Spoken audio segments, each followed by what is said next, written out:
معزز ناظرین، السلام علیکم ورحمۃ اللہ وبرکاتہ۔ ہمارے یوٹیوب چینل واضحبک.com میں آپ کا استقبال ہے۔ ناظرین، میں زبیر یوسف ندوی آج میں آپ کے سامنے درس قرآن کی 14ویں نشست میں سورہ بقرہ کی چند آیات کا ترجمہ اور مختصر تفصیل لے کر کے حاضر ہوا ہوں۔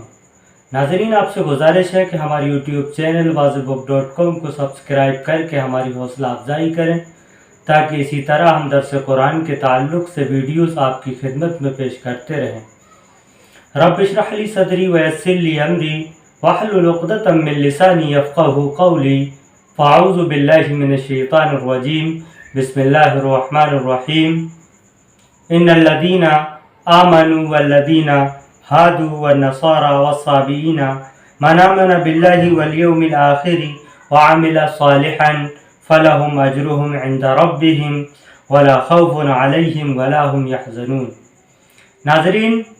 ان آیات کے اندر اللہ رب العزت ان لوگوں کو خوشخبری دے رہے ہیں جو اہل ایمان ہیں اور جو اللہ سے ڈرنے والے ہیں۔ اس سے پہلے والی آیات کے اندر نافرمانوں کو عذاب کی وعید سنائی گئی تھیں۔ ان آیات کے اندر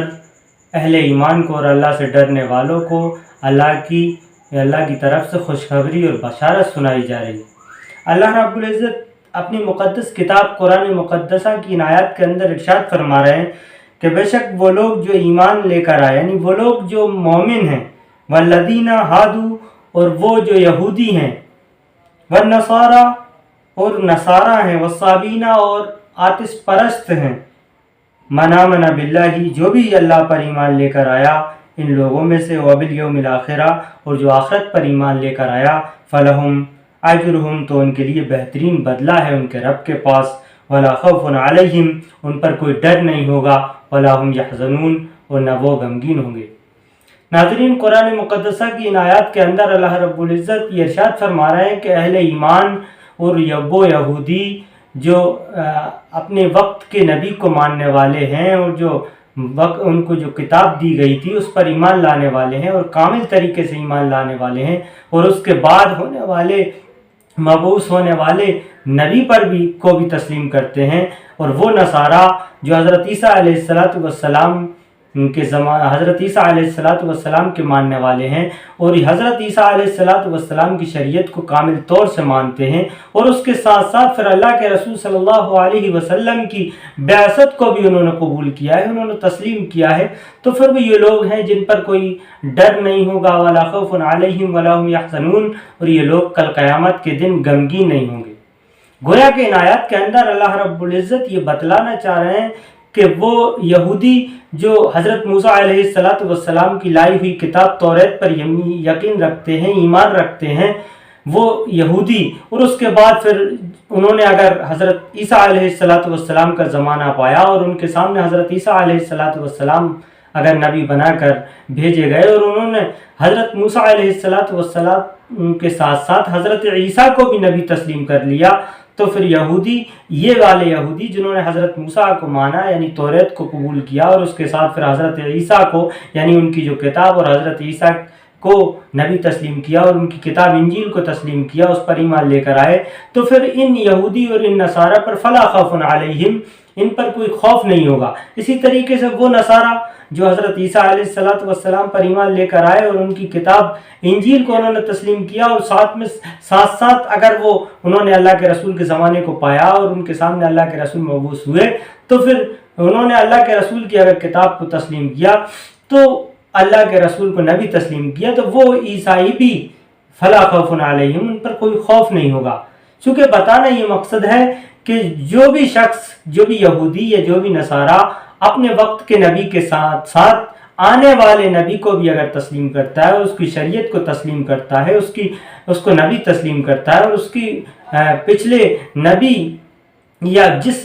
نبی کو مانتا ہے، مثلا جو نصارہ ہیں اور جو یہودی ہیں وہ حضرت عیسیٰ علیہ السلام کے ساتھ ساتھ اللہ کے رسول کو تسلیم کر لیتے ہیں، اور وہ یہ ایکسیپٹ پھر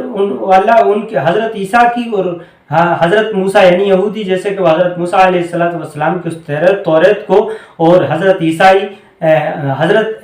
علیہ السلام کو عیسائی اگر وہ تمام لوگ اپنے وقت کے نبی یعنی موسیٰ اور عیسیٰ کی شریعت کی اتباع نہ کرتے ہوئے پھر اللہ کے رسول صلی اللہ علیہ وسلم کی اتباع کرتے ہیں تو پھر یہ کامل مومن ہیں، اور ان پر فلا خوف علیہم، ان پر کوئی ڈر نہیں ہوگا، ولا ہم یحزنون، اور وہ غمگین نہیں ہوں گے۔ چونکہ ان آیت میں یہی بتلایا جا رہا ہے کہ وہ یہودی جو حضرت موسیٰ علیہ السلام پر ایمان لائے یا اپنے وقت کے نبی کسی بھی نبی پر ایمان لے کر آئے، اور پھر اس کے بعد کوئی نبی جب پیدا ہوا تو اس کو بھی انہوں نے تسلیم کر لیا، اور پھر اللہ کے رسول صلی اللہ علیہ وسلم، ظاہر سی بات ہے کہ اللہ کے رسول صلی اللہ علیہ وسلم تو آخری نبی ہیں، اور آپ کے آنے کے بعد تو تمام انبیاء کی رسالت اور نبوت، تمام انبیاء کی نبوت اور رسالت کو ماننے والے جو لوگ تھے انہیں اللہ کے رسول کی اتباع کرنی پڑے گی، پھر آپ کی شریعت اور آپ کی قوانین کو اور آپ کی کتاب کو انہیں ایکسیپٹ کرنا پڑے گا، تب اسی وقت وہ کامل مومن ہو سکتے ہیں۔ لیکن اگر کوئی یہودی یا کوئی عیسائی وہ حضرت موسیٰ علیہ السلام کو یہودی مانے اور حضرت عیسیٰ کو نصارہ مانے، اور وہ یہ انکار کریں کہ ہم تو ان کو مانتے ہیں، اللہ کے رسول صلی اللہ علیہ وسلم کی نبوت کو اور آپ کی کتاب قرآن کو اگر وہ ایکسیپٹ نہ کریں، تسلیم نہ کریں، تو پھر وہ مومن نہیں ہیں، وہ اس کیٹیگری میں شامل نہیں ہیں۔ تو اللہ رب العزت ارشاد فرما رہے ہیں کہ وَلَا خَوْفٌ عَلَيْهِمْ وَلَا هُمْ يَحْزَنُونَ، وہ لوگ جو واقعی مومن ہیں، جو اللہ سے ڈرتے ہیں، تو ان پر کوئی خوف نہیں ہوگا اور وہ غمگین نہیں ہوں گے۔ اس کے بعد پھر بنی اسرائیل کو خطاب کر کے یہ ارشاد فرمایا جا رہا ہے کہ وَإِذْ أَخَذْنَا مِيثَاقَكُمْ، کہ اے بنی اسرائیل یاد کرو اس وقت کو جب ہم نے تم سے عہد لیا تھا، وَرَفَعْنَا فَوْقَكُمُ الطُّورَ، اور ہم نے تم پر طور پہاڑ کو مسلط کر دیا تھا، ہم نے طور پہاڑ کو تم پر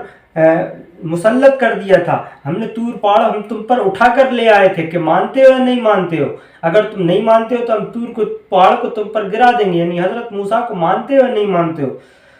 تو یہ اس وقت کا واقعہ ہے جب اللہ رب العزت نے عیسائیوں یہودیوں پر یعنی بنی اسرائیل پر طور پہاڑ کو مسلط کر دیا تھا، اور ان سے کہا گیا تھا کہ حضرت موسیٰ کو اور حضرت موسیٰ کی شریعت کو قبول کرو، نہیں تو میں اس پہاڑ سے چکماچور کر دوں گا۔ اسی کا اللہ رب العزت تذکرہ کر رہے ہیں کہ وَإِذْ أَخَذْنَا مِيثَاقَكُمْ، یاد کرو اس وقت کو جب ہم نے تم سے عہد کیا تھا، وَرَفَعْنَا فَوْقَكُمُ الطُّورَ، اور ہم نے تم پر طور پہاڑ کو اٹھا لیا تھا، اور ہم نے کہا تھا کہ خُذُوا، لے لو ما آتیناکم، یعنی جو توریت ہم نے تمہیں دی ہے اس کو مضبوطی سے پکڑ لو، بقوت، وَاذْكُرُوا مَا فِيهِ لَعَلَّكُمْ تَتَّقُونَ، اور تلاوت کرو، یاد کرو، اس کو پڑھو جو کتاب تم کو دی گئی ہے، تاکہ تم متقی بن جاؤ، تاکہ تم اللہ سے ڈرنے والے بن جاؤ۔ ایک طرح سے بنی اسرائیل کے بارے میں اللہ رب العزت ارشاد فرما رہا ہے، اور بنی اسرائیل کے ساتھ پر اللہ رب العزت نے طور پہاڑ کو مسلط کر کے یعنی اٹھا کر، اور ان کو یہ کہا گیا تھا کہ تم اس توریت کو لے لو اور اس کو مضبوطی سے پکڑ لو، نہیں تو ہم اس پہاڑ کے ذریعے سے تمہیں چکماچور کر دیں گے۔ تو ایک طرح کا یہ واقعہ تھا جو اللہ رب العزت نے بنی اسرائیل کو پہاڑ کے ذریعے سے ان کو یہ بتلایا تھا کہ اس کو قبول کرتے ہوئے نہیں کرتے، اور انہوں نے اس کو ایکسیپٹ کیا وقتی طور پر۔ تو یہ اس وقت کا واقعہ ہے جس کو پھر اللہ رب العزت ارشاد فرمانے کہ ثم تولیتم بعد ذلک، پھر اس کے بعد تم پھر گئے، پھر دوبارہ تم نے اس کا انکار کر دیا۔ فلولا فضل اللہ علیکم ورحمتہ لکنتم من الخاسرین، آگے ارشاد فرما رہا ہے اللہ رب العزت کہ اگر اللہ کا فضل نہ ہوتا اور اس کی رحمت نہ ہوتی اور وہ تم پر مہربان نہ ہوتا اور وہ تم پر رحم نہ کرتا تو تم نقصان اٹھانے والوں میں سے ہو جاتے۔ یہ بنی اسرائیل وہ قوم تھی جو بارہا وعدہ کرنے کے بعد وعدہ خلافی کرتی تھی۔ جب ان پر اللہ رب العزت کوئی پریشانی کوئی مصیبت ان پر مسلط کر دیتا تھا تو یہ لوگ کہتے تھے کہ ہم قبول کر رہے ہیں، ہم حضرت موسیٰ کو اور ان کی شریعت کو اور توریت کو قبول کر رہے ہیں۔ تو جیسے ہی اللہ رب العزت اس مصیبت کو اس عذاب کو ان سے ہٹاتا تھا پھر وہ اس سے پھر جاتے تھے اور ناشکری کرنے لگتے تھے، اور اللہ کا اور حضرت موسیٰ علیہ السلام پر ایمان لانے سے انکار کرنے لگتے تھے۔ تو یہ ایک ہٹ دھرم قوم تھی، ناشکرہ قوم تھی، اور یہ وہ قوم تھی جو بارہا ناشکری اور ہٹ دھرمی پر اڑی رہی۔ اللہ رب العزت اس طرح کی ناشکروں